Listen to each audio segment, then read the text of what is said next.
이 대립과 갈등이 있으면서 일부 전쟁도 있고 지역 간의 분쟁도 일어나고 있습니다. 어쨌든 간에 21세기의 특징은 첫 번째가 세계화입니다. 자, 두 번째가 이제 지식 기반 경제입니다. 요거는 조금 골아픈 얘기인데 그래도 보셔야 됩니다. 한 나라의 이 경쟁력을 여러 가지로 측정하는데 그 나라에서 얼마 벌어들였느냐, 얼마의 이 상품과 서비스를 만들어냈느냐를 그 나라의 이 경쟁력으로 이렇게 판단을 많이 하거든요. 그랬을 때 그 나라의 전체 국민소득을 우리 Y라고 얘기합시다. Y라고 그러면 되게 그냥 골이 아프실 건데 그럼에도 불구하고. 그럼 이 국민소득은 뭐를 이용해서 만듭니까? 노동, 그죠? 노동하고 그 다음에 기계와 같은 자본, 그죠?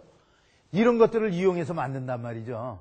그러면은 이 국민소득이라는 거는 또는 이 국가의 이 부라는 거는 노동을 우리가 레이버 L이라고 얘기하고 자본을 K라고 이렇게 얘기하자고요. 그러면 이거는 노동을 많이 쓰면 많이 쓸수록 자본을 많이 쓰면 많이 쓸수록 이게 늘어날 거라고요. 그러니까 이 국민소득이라는 것은 그 나라의 부라는 것은 노동과 자본의 함수다. 이렇게 얘기할 수 있습니다. 어쨌든 간에 이거 아실 수밖에 없습니다. 아셔야 됩니다. 그리고 여기에 상수가 있어요. 그 A라는 상수인데 이건 뭔지는 모릅니다. 블랙박스라 그랬어요. 이러던 것이 이제는 이 노동과 자본인데요. 또 K를 써야 되기 때문에 캐피탈이라는 걸로 해서 C로 씁니다. 그러니까 요거하고 요건 같은 거예요. 그 다음에 이 블랙박스였던 상수에 해당되는 것이 바로 지식입니다. 정보통신 뭐 이런 겁니다. 그래서 K로 씁니다. 날리지 해가지고. 그래서 이제는 생산 요소가 옛날에는 이렇게 두 개였어요. 그런데 이제는 세 개로 늘어났습니다. 지식이라는 새로운 생산 요소가 만들어졌다 이런 얘기입니다. 뿐만 아니라 또 하나 더 중요한 거는 옛날에 이 노동과 자본이 국민소득에서 차지하는 비중이 50%, 60%, 어떤 데는 70%까지 됐어요. 이러던 것이 이거의 비중이 쭉 내려갑니다.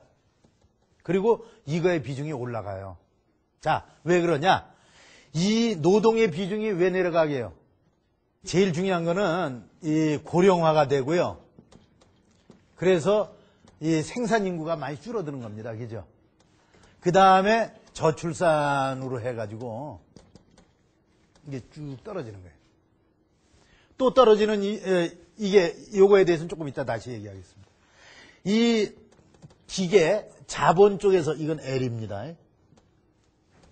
그 다음에 이 자본 쪽에서 이게 떨어지는 이유는요. 옛날에 기계를 쓰고 뭐 이렇게 했는데 이제는 사이버 상에서 막 모든 게 일어나잖아요. 그러니까 이 디지털 혁명으로 해가지고 이 자본에 대한 의존도가 많이 떨어집니다. 그리고 이 새로운 생산 요소인 K의 특징은 뭐냐 하면은 자본과 노동은 한 번 쓰면 없어지고 뭐 이렇게 닳고 감가상각도 있고 나이도 먹어가고 뭐 이렇지 않습니까? 그런데 지식이라는 거는 이 쓰면 쓸수록 소모되는 게 아니라 축적이 되면서 그 나라에 있는 기업과 국가의 경쟁력을 좌지우지하는 지적 자산으로 이제 작동을 한다 이겁니다. 작년도에 유엔에서 나온 보고서에 의하면은 4,830만 명이 우리나라 인구라 그럽니다. 그런데 이게 지금으로부터 8년 후인 2018년 가면요. 제일 꼭대기가 갑니다. 그 다음부터 이제 계속 줄어들고 있어요. 우리나라 총인구가. 이거에 따라서 생산 가능 인구도 이렇게 줄어들어요. 그런데 이 노인 인구가 이거 보세요. 이거 늘어나요. 이렇게. 지금은 한 10% 되거든요. 10명 중에 한 사람이 노인이라는 겁니다. 2050년 되면요. 10사람 중에 4사람. 거의 반반이란 말이에요. 그죠? 그런 정도까지 이 저출산 고령화가 우리한테는 무지하게 심각한 겁니다. 우리나라 이 저출산율이요. 세계에서 밑바닥에서 두 번째예요. 우리나라보다 못한 나라가 어딘지 아십니까? 보스니아예요. 싸움하고 막 이러는 나라. 우리나라가 보스니아하고 비슷해서 이거 되겠습니까? 그래서 제가 우리 얼마 전에 무역협회 신입사원 제가 이제 최종 면접을 했는데요. 그때 애 3 이상 나면 내가 다 붙여준다 그랬습니다. 네? 그 정도로 이거 심각한 문제입니다, 이게. 이렇게 기술이 변화하는 속도가, 자, 보세요. 이때에도 약간의 기술 진보는 있었겠죠. 그렇지만 이런 정도의 혁명이라고 부를 정도의 진보는 없었어요. 그죠? 그러니까 거의 없다가 불과 250년도 안 되는 그 시점부터 산업화 사회로 들어갔다는 얘기죠. 그렇습니까? 그 다음에 지금으로부터 50년도 채 안 되는 시점에서 우리는 정보화 사회를 여는 이 단초를 시작했다는 거죠. 그 다음에 지금 이제 불과 지금으로부터 10년 전, 15년 전, 20년 전에 이제 이 정보화 시대로 들어갔다는 거죠. 보세요. 250년 전, 50년 전, 20년, 10년 전, 이렇게 기술 진화의 속도는 말도 할 수 없을 정도로 빨리 진화되고 있습니다. 사회 발전 속도도 무지하게 빨리 되고 있고요. 그러다가 보니까 생각의 속도도 이 빛의 속도만큼이나 빨리 변화하고 있다 이런 얘기입니다. 하나 쉬운 걸로 말씀드려보겠습니다. 라디오가 옛날 우리 발음으로 치면 라디오가 5천만 명한테 보급되는데 얼마 걸렸는지 아십니까? 50년 걸렸어요. 50년. 그런데 텔레비전이 5천만 명한테 같은 5천만 명한테 보급되는데 얼마 걸린지 아십니까? 13년 걸렸어요. 13년.